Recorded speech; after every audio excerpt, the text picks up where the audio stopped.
Welcome to our Lean Six Sigma video series. Today we're talking to two renowned professionals in the world of Six Sigma. We have Mike Carnell, partner with Black Swan Response, and Gary Cohn, partner with Global Productivity Solutions. Now, today we'll be discussing the importance of tracking project benefits by project real time. We use the term benefits because not everything comes from cost reductions. Mike, we'll start with you. Can you tell us why there's such an emphasis on cost reductions when it comes to seeing the results of a project? I think when they start to talk cost reductions, it's what's easy for people. You got accountants that can run over to the general ledger very quickly and look up the cost, and they come up with an answer very quick, but it's completely underestimated. There's more to all this than just whatever you get in terms of cost. There's other benefits that are available. Just very quickly, when we worked the platinum mines in South Africa, you got a worldwide shortage of platinum. It's running $2,200 an ounce. That's a huge amount of savings, if you can just figure out a way to improve but instead of cost reductions. When it gets down to it, you're never going to operate a business to a profit. It's going to be how you actually run the business. So, looking at benefits in the right direction. Great. Now, Gary, can you elaborate on that? Yeah.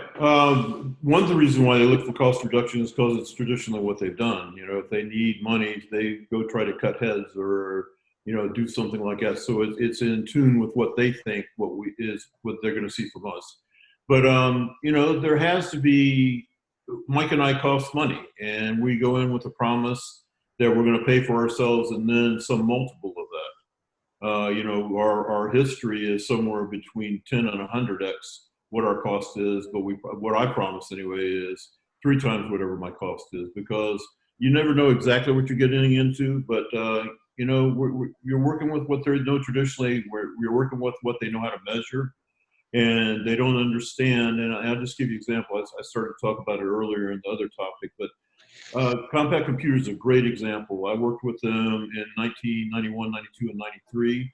And the idea started out is we want to reduce the hard drive failure rate, which was chronically 7% in their factory. And because in another quarter of their computers that they shipped out to customers failed in the first year warranty period. And so they were really trying to do that, but what they thought they were going to do is work on hard drives.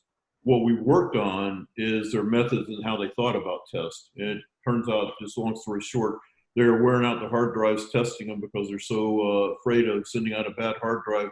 They basically put 5 times the normal life on them before they ever saw a customer. But it took a lot to work through that. But we would have never been able to sell that to anybody to get them to see that as what we're in there to do. And so you start with talking the language of money. It's the thing that they talk in the board meetings and in the C-suite. But it's not what we do. It is some of what we do. Yeah. Any additional thoughts, Mike, on what Gary said? No, there's a lot of ways you can run this. You don't have to run it on a cost reduction. Usually when you get somebody that's brand new to continuous improvement, they'll lean towards cost reductions. So that's what they read about. Everybody likes to talk about it. But you can run it on any kind of metric that you want. You can, run it on market penetration. You can run it on anything that you want to run it on. You need to pick out what's important to your business. Yeah, makes sense. Just taking all of what you guys said, I think it's important you kind of just apply it to how it works for you in your company. So thank you for both of you on your insights today, and look forward to learning more about these philosophies of Six Sigma in our next segment. Thanks for joining us.